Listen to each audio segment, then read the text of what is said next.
Welcome to Shifting Impressions, Conversations with the Realm of Beings, with me, Gretta Chamberlain, and the Realm of Beings. Shifting Impressions, which is one of the vehicles that supports the transmission of the Realm of Beings, is here to assist you in delving into your being by providing numerous topics and discussions for you to intake as you deepen your connection with your inner world. Shifting Impressions is here to assist you in strengthening yourself as you excavate to understand your true nature. Join us today and learn to shift your mindset, shift your thoughts, and shift your focus to recreate your life and produce a new you. Shifting Impressions starts now. And welcome to Shifting Impressions, Conversations with the Realm of Beings. I'm Leigh, and I'm here with Gretta and Carol, and as always, the Realm of Beings. And we are very happy to be on Transformation Network every Friday at 11 a.m. Eastern Time, 8 a.m. Pacific, and wherever you get your podcasts from, your favorite streaming network after that. Shifting Impressions will help you examine your life and your creation of reality to see what shows up and how you can manage it. So if you're new to the podcast, every week, Gretta has downloaded a quotation from the Realm of Beings. We select one and discuss it. And then in the second part of the podcast, we get to hear directly from the Realm of Beings through Gretta. So welcome, ladies. How are you? Oh, I'm fine. I don't know if Carol can hear us. Carol?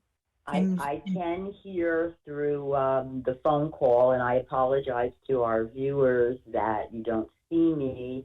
I seem to have some computer issues I've created, but we can still communicate, and that's what's important. So I am here. Exactly. So you have Carol in voice only, but that's fine. So this week, our podcast is You Are Your Own Twin. And the quotation is, it is important to accept every aspect of yourself, which I think is a great one because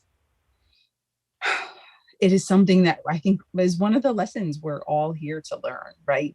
Self-love and self-acceptance, and, you know, to maybe understand that we are all okay as we are. Absolutely, absolutely. You know, I've been going to several places and teaching that whole concept that we're coming to discuss today. But I thought it was really warranted for us to let as many of our visitors, our listeners, learn about this concept. I know many of you have already gone through the class with me in dealing with this. So this will be a good, somewhat of a good review for you. Okay, so it's important to accept every aspect of yourself. That on several occasions, we can create something that we find is quite heinous or quite disgruntling and so forth. And our tendency then, once we learn that we created it and we understand that we created it, then what happens is we start blaming ourselves. Usually, if we don't understand that we created the reality, then we blame other people. You know, but once you understand, hey, everything that happens to me personally, I don't care what it is, you stubbed your toe, somebody screamed a nasty remark to you. If it's happened to you personally, you have created it. So today we're going to talk about that. You know, we're a duality here, you know, but yet with that, is an important to accept the duality, to accept that we are all of this. I had a lady once that, and then I'm going to turn it over to Leigh or Carol, and she told me, she said, I'm a good person. I said, that's wonderful. She said, but there are people that are creating terrible things, doing terrible things to me. So there was no way that she wasn't ready to hear that that was happening, and she was creating the challenges as well. So she didn't want to hear that. She said, oh no, that's not me. I'm a good person. God loves me, or something like that. So she said, therefore, it's the devil that's doing this. It's people are just evil. They're the ones that are trying to, quote unquote, hurt me, which is absolutely impossible. Yeah. So Leigh or Carol, with that. Yeah, I just wanted to ask Greta that the part of the quote that says, and it's important to accept every aspect of yourself. I take that to mean what we consider low vibrational qualities about ourselves, that we need to acknowledge them so that we can then change them to high vibration qualities. Absolutely. Absolutely. But a lot of us don't want to look into ourselves and see, and that's important. It's important in order to transform your paradigm or yourself. You've got to look into yourself. So one of the things that we do is ask people to write down all of the low vibrational things that they've either heard about themselves, that somebody called them a nasty name or whatever, or how they think about themselves. Like one of an example is one of the gentlemen that he's removing himself from being incarcerated. He's been incarcerated for 17 years of his life. And when he came to me, which was about 5 years ago, in the second year, I said, well, how do you feel about yourself? And he wrote, I said, I want you to write down all these things that you feel that are negative. I just specifically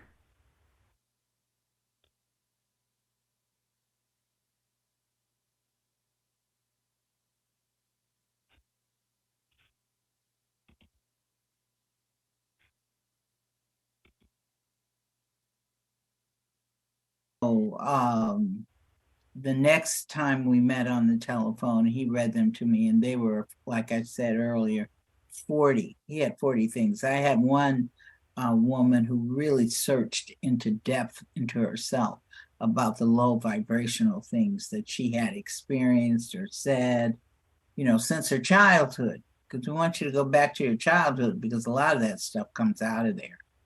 And she had about 70 things. So most people, when they do this exercise, actually average about 40 things usually, if they're really going into depth about it. Mm-hmm. Like one of mine would be lack of joy. Notice I said lack of. So that brings it into low vibration. So that's something I'm working on within my own life to make sure that I am creating joyful experiences in my life, because it's one of my go-tos, as I call it, is to flip right over there and be sad and stuff like that, or not be joyous. So totally different thing. Does that answer, Carol? Yes, it does.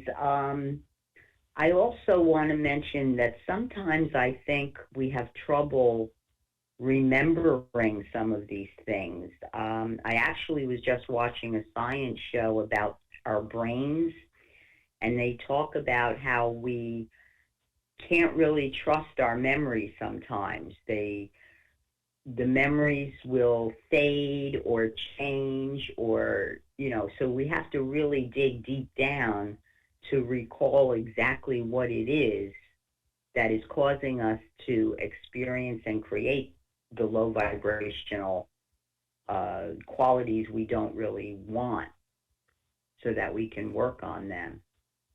Well, you know, one way of doing that, Carol, is just to ask. We forget that some of our challenges can be rendered challengeless by just asking for assistance. So we could say, show me why, what other low vibrational experiences I have had that I don't remember. And you'll start and go deep into yourself by just thinking, just sit in a meditative state and think about it. And it's going, once you've asked, it's going to accommodate that, and you're going to see some of the other experiences. Now, people who have decided to experience post-traumatic stress syndrome, PTSD, that's a different story. You have to be, that would not necessarily be an exercise that I would have somebody who's experiencing that do, because that opens up, and we don't know the reverberation. Remember, we talked about the word reverberation, I think, about where it can go to. The creation of reality can move from one thing to the next, and it's all connected. It's reverberating from the other emotions. So someone who is experiencing PTSD, I would not suggest that they do this exercise. But unless they can we, have somebody near them that could help them through it. because you brought it up, like if someone is, you know, if we create all of our reality and someone is experiencing this like PTSD, right? Post-traumatic stress disorder, you know, what is the mechanism at work that they would choose to create that? Is it something that is just like in them that really wants to be heard and seen and worked out, so it comes to the forefront? Or you know, because it doesn't want to stay kind of buried deep within anymore. So there was, you know, there's like a trauma, and then there's some stress even, you know, in their life after the trauma. Like, why is that created? For, you know, to what ends? Everything is created for us to learn from it.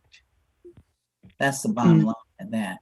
Everything is a lesson. That's why it says you're your own twin, because Mhm. that's why I gave the example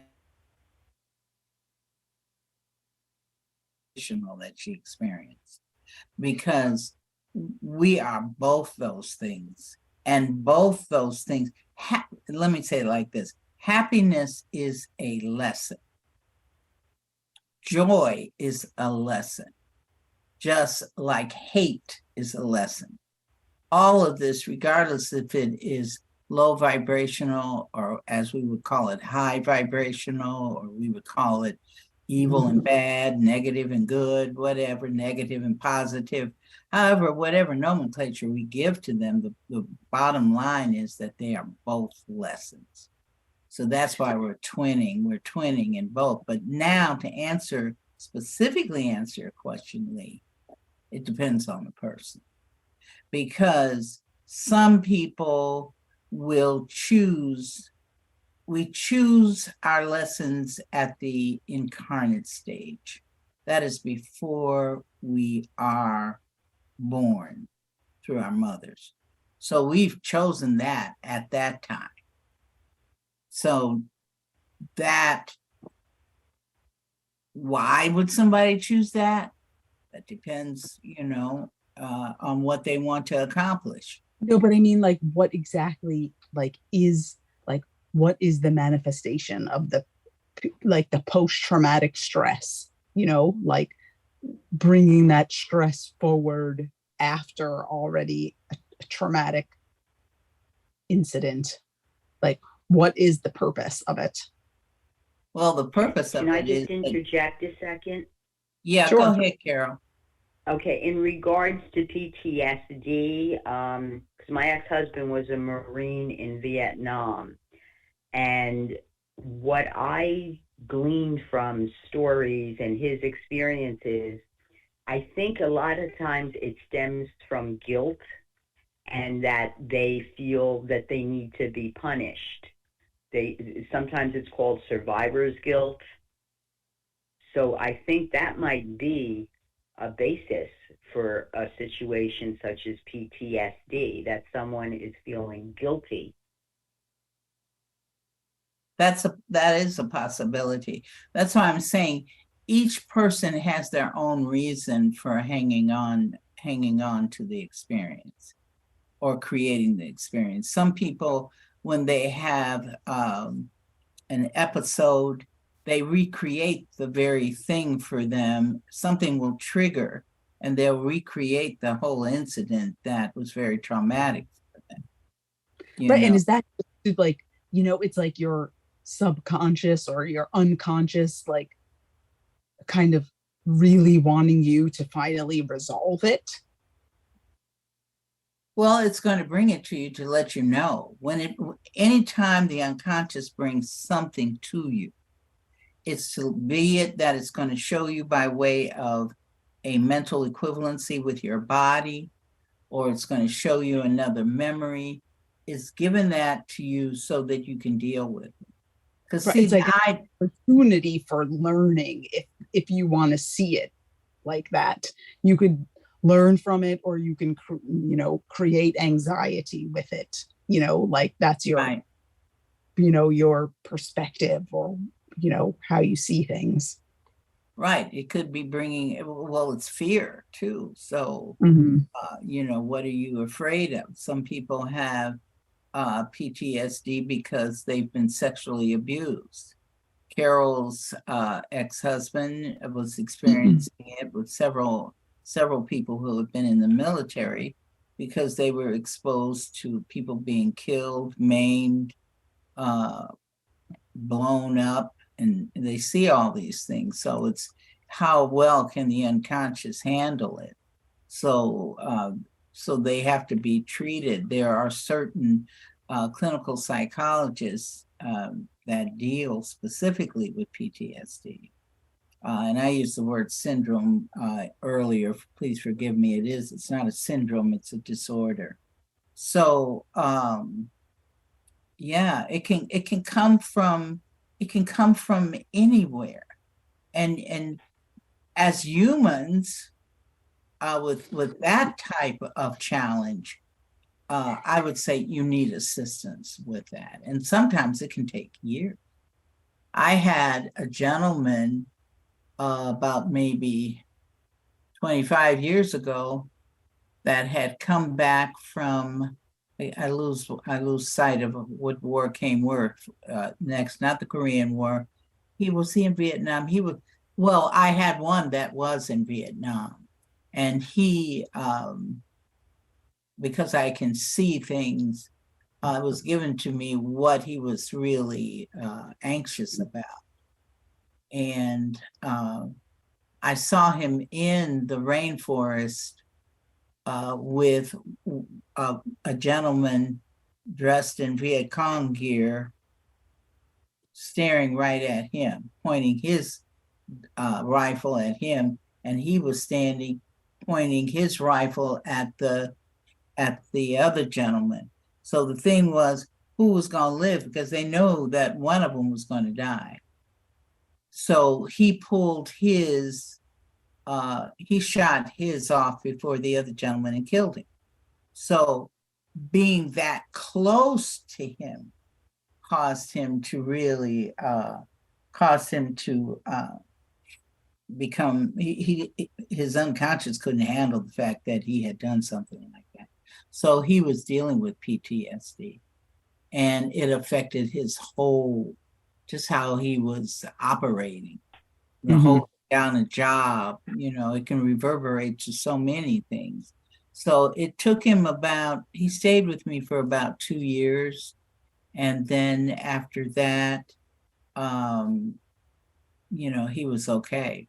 But we had to, as they say, unpack that event. And we had to talk about that. There is no such thing as death. Death is not real. It's an illusion. That's number one. Number two, you can't kill somebody unless they're ready to be killed. So that meant that the gentleman was ready to make his transition. And the only thing that the other gentleman did was to support him in that desire.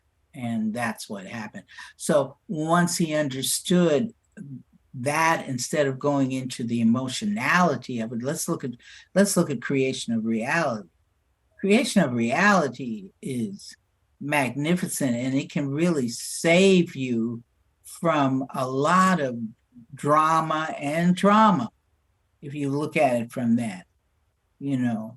So once he took that in, he was fine. In fact, he moved to a different state, went and got a new job, and he was clicking. He was doing well. Now I've had 3 people over the 30 years that they couldn't deal with it. So with the way, looking at it and looking at the fact that you created it, they couldn't handle that. So they, I don't know what they did. They were already under a psychologist's care in the first place. So they said, I think I need to stay. I said, yeah, that's a good idea, because you're not ready to track it down. So you've got to really, some people are ready, some people are not.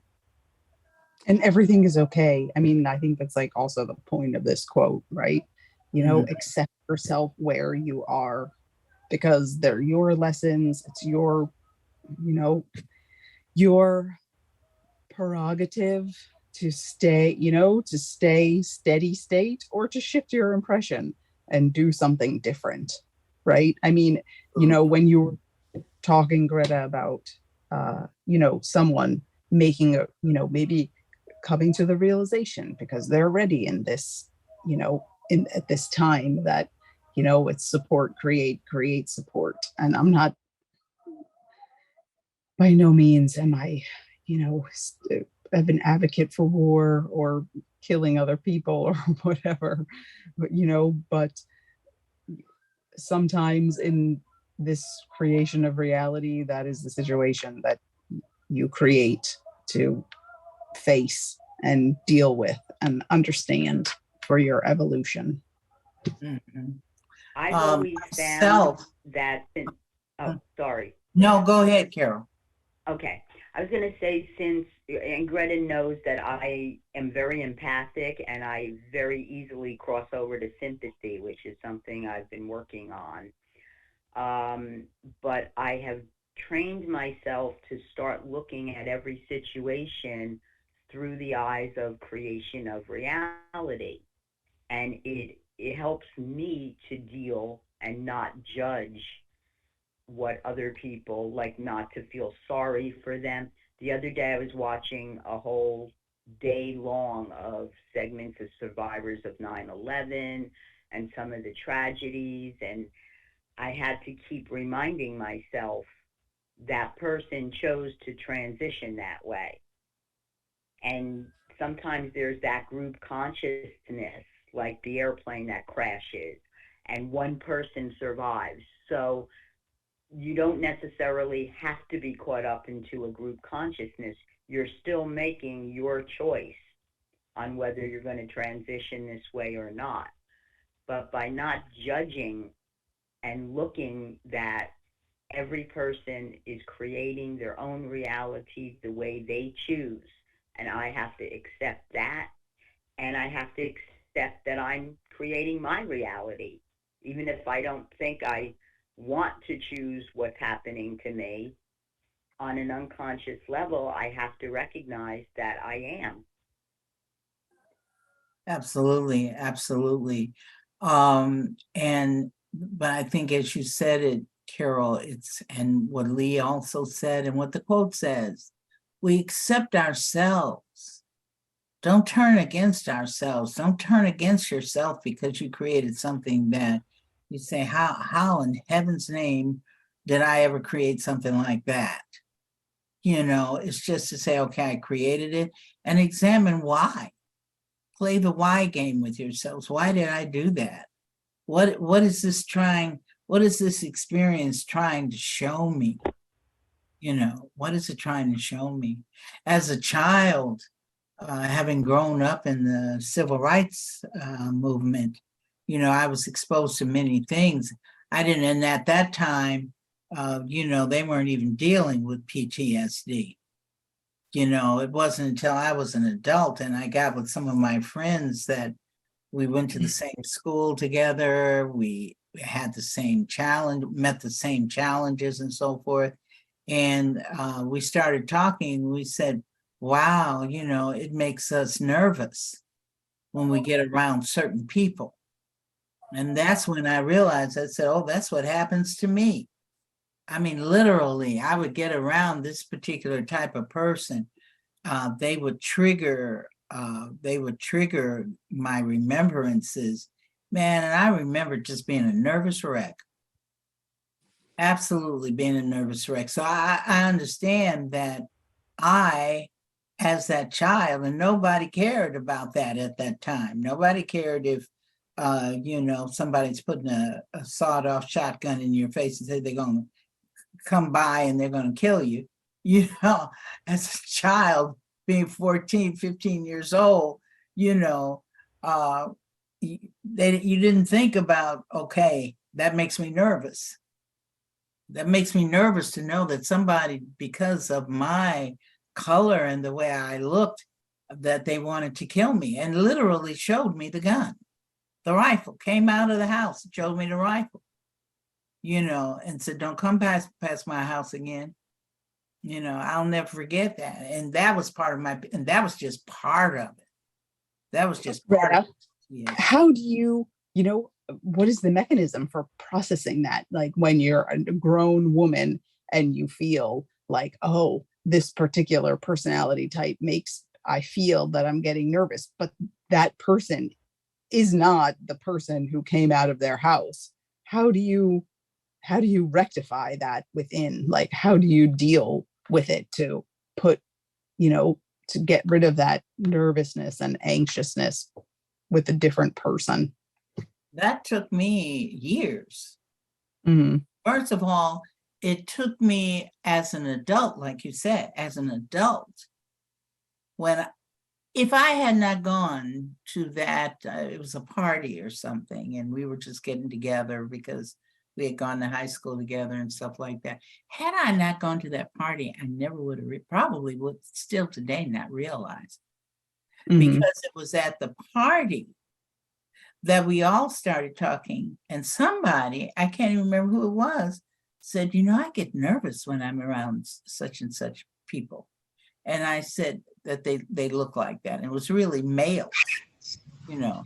And I said, wow, you know, I said, that's happening to me. So that started me to examine that. Mm-hmm. So what it took from, because I was in high school from 14 through 17 years. And it took from that point all the way up to being in my late 30s to say, okay, this is what really happened to me. And it happened to all of us as a collective. But then each one of us had our own individual inputs of it. And then I was able to, later on in life, when I was studying clinical psych, then I was able to put a name to it, call it PTSD, you know. So, but then I had to get to a point that I don't care who you are, I'm looking at you as unconditional love. That's how I have to look at each person. Unconditional love. I don't care. It's like, that can be challenging at times, though, Greta. You better believe it.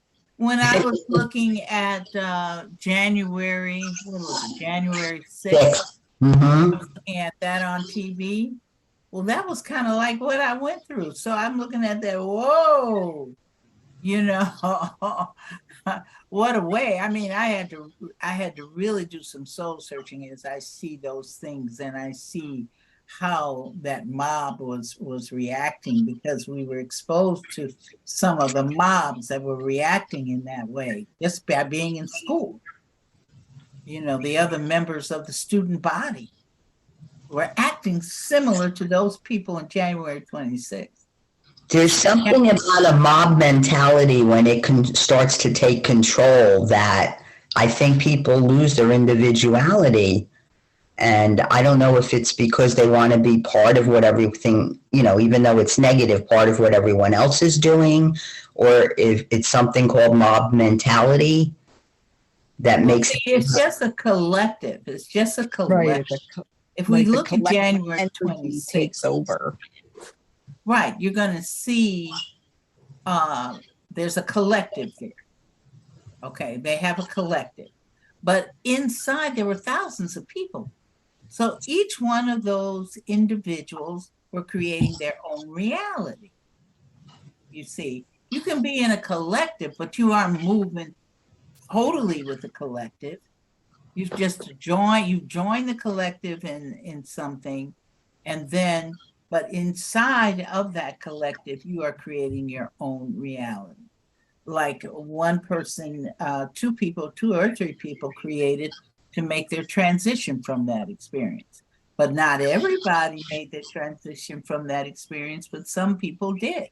So you have individuality within a collective experience. You are always in charge of your own personal reality. Always. Leigh, you said something, and I was speaking. I overrode. I overtalked you. Can you repeat that again?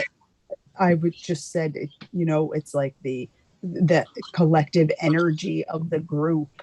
Just, I think that energy field is so strong that although people are creating their own reality, they still just get swept up in the overall energy that's uniting the episode. And right. We need to take a short pause so we can invite the realm of beings to join us and hear what they have to say about this quotation. So listeners, thank you for joining us today. We'll take a short break and be right back.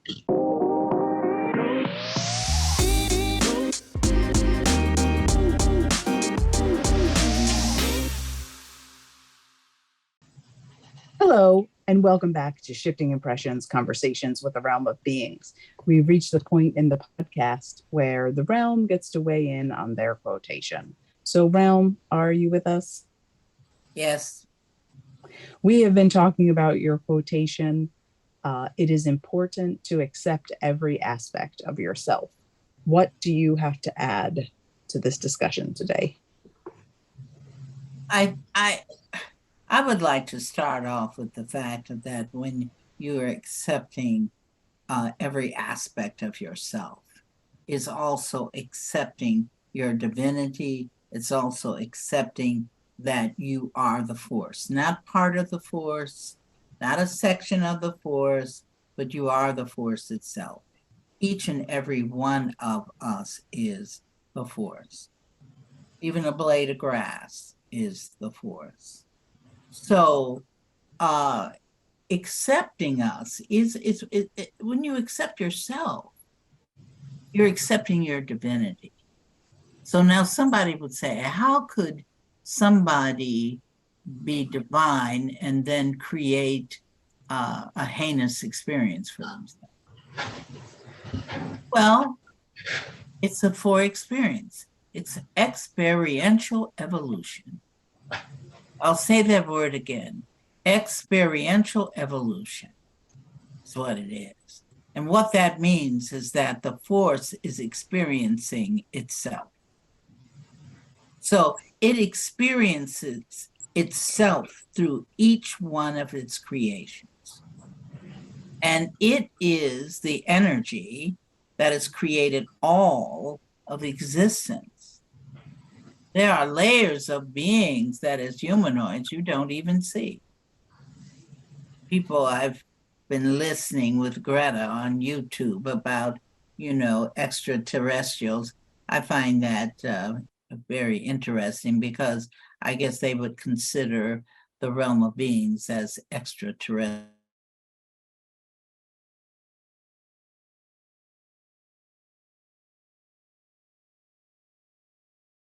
The quote unquote extraterrestrial. We're one with everything. So therefore, just accept the realities. And see, the other thing in acceptance of the realities of self and acceptance of the realities of others is a form, an extension, an expansion of unconditional love. Remember, we've talked about that on this podcast, that one of the aspects of unconditional love is that you accept the individual or individuals to create their own reality. Look at all the disunity, disharmony, disjointedness, separateness, fights, name calling, you don't fit here, genocide, all of that stuff is an experience. It's an illusion to begin with, except when you're in it, you don't want to think. If somebody's cutting off your hand, you're going to look at it and say, dag, I lost my hand, so you're not going to particularly care for that. Doesn't seem too illusory at that point. Yeah. Just create a new one. Well, hey, yeah. But there are a lot of heinous things that are happening in your reality, presently happening in your reality. The thing is to just accept that it has happened, accept that people have created it. People have created their experiences. You cannot forget that if you understand creation of reality. When you understand creation of reality, you're going to look at a warring state, things that are happening like that, you're going to look at it in a different light. You won't be caught up into the emotion of it, because you'll understand that these people, whoever they are, created that experience. And there are about 30 or so altercations happening throughout the world at this point. Two major ones are up in the forefront, but there are others that are going on as well that you're not necessarily privy to because your quote unquote press does not show those things to you, So, but nonetheless, it's happening. Nonetheless, just love unconditionally. I appreciate you regardless of what, of who you are, what your belief system is. It's okay, because it's lessons here for all of us. That's what this is about, lessons, learning lessons. But you want to move high vibration, but sometimes you'll slip into low vibration because you're used to that. You're used to practicing that. Some of those low vibrational things you've been practicing since you were a child. Some of those low vibrational things you picked up through the epigenetics of the parents that you chose. So Leigh, you were asking a question. We thought it was quite interesting about, well, how does this come about? It can come about in a myriad of ways. It depends on the individual, how that person wants to bring it about. But it can come from many experiences. One question. Yes, Carol.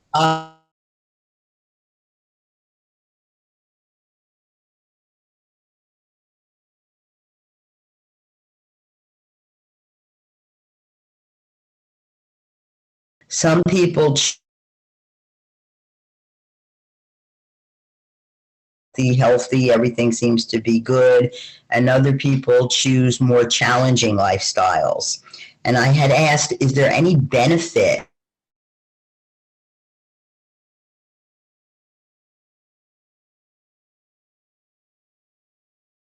in 5 dresses and you just pick one up and that's the one you're going to wear that day? Would you agree with that, or is there a benefit of having more challenging life experiences? You know, if you go back and you check with somebody, a friend of yours, that you think is their life is, you look at their life and you say, wow, I wish I had a life like that. I always tell people, be careful of that. You know, we say that through Greta. Be careful of saying things like that, because you're looking at what your perception of what you think appears to be. You know, it's so funny that you brought that up because I just spoke with Greta. I've been facing a challenge of jealousy with a school friend of mine that I follow on Facebook. And, you know, she again told me about I'm creating what I'm creating.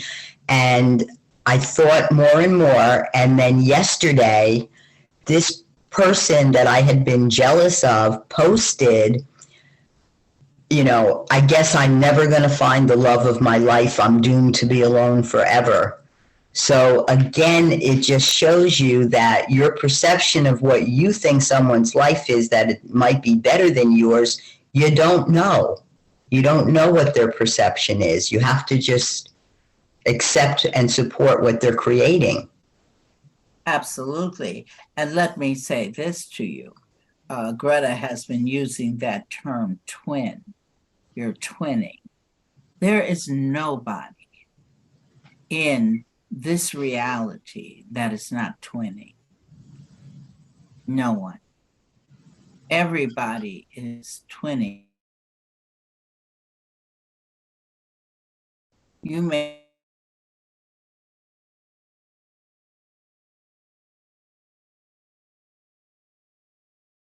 going on with them. Maybe they've been rejected. Maybe they feel lonely. You don't know. But we say to you today, everybody is a twin. Everybody is going through low vibration and high vibration. That is how this reality works that you're in. Right. That's the cycle, right? I mean, that is just the way the energy moves. It moves in a wave. So there are peaks and valleys. I mean, I don't think it's possible that there's someone who's just on cloud nine, for lack of a better word, like constantly, consistently, 100% of the time, because the energy just doesn't move that way.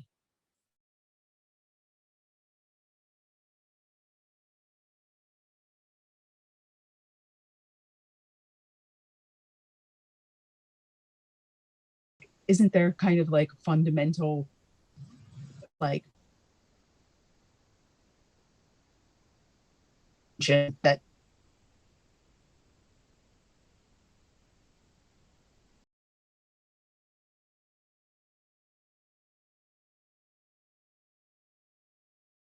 I think that's true. I mean, even physics, when physics describes existence and the birth of our universe, the birth of our planet, which we know is all just the force creating itself. Everything is energy. Even physical science has proven that everything is energy. They've proven that time is an illusion, death is an illusion. It's all what we use to create. See, the thing is that energy that we use that is used by us to create the reality, because thought and emotions are energy. Remember that energy itself is the force. That energy itself is the force. And then when you understand that you are the force, then you are moving the energy. It's not that the energy just moves itself. You are the energy. The aspects of the force are energy, the white body, the unconscious, the incarnate, all of that energy, all of that formulates the force. The energy is the force. You are energy. You are the force. You are the energy that moves it. There's nothing here that moves without that. You must move it because you move it to create your reality. So technically, you're moving yourself. So basically, we need to claim ownership of ourselves and our choices. You know, the word twin is in this quotes headline, and I know a lot of people will come up with the phrase twin flames, that they feel they're looking for their other half. And I think this is a good reminder that your other half is you. You're already there. You have your other half. You don't need anyone else to complete you because you are the force. You are the whole energy. So the twin, like you say, is inside. It's not someone you're looking for outside. Absolutely. Absolutely. Twin flames, all of these things, then that's an outside look. Right. Outside look. And on that note, we will conclude this episode of Shifting Impressions, Conversations with the Realm of Beings. Thank you, Realm. Thank you, Greta, Carol, and most importantly, thank you, listeners, for joining us today. Until we create each other again, be well. Once again, thanks for joining us at Shifting Impressions, Conversations with the Realm of Beings on TransformationTalkRadio.com. As you have explored today's creation of reality experience with the realm and me, Greta, each of you is being supported by us in further developing the understanding that you are not just an individual existing in linear time and space, but a multi-dimensional force of infinite possibilities who is connected to all. So begin to create the realities you want. Join us every Friday at 8 a.m. Pacific Time and 11 a.m. Eastern Time on Shifting Impressions at TransformationTalkRadio.com. So long until we create each other again next Friday.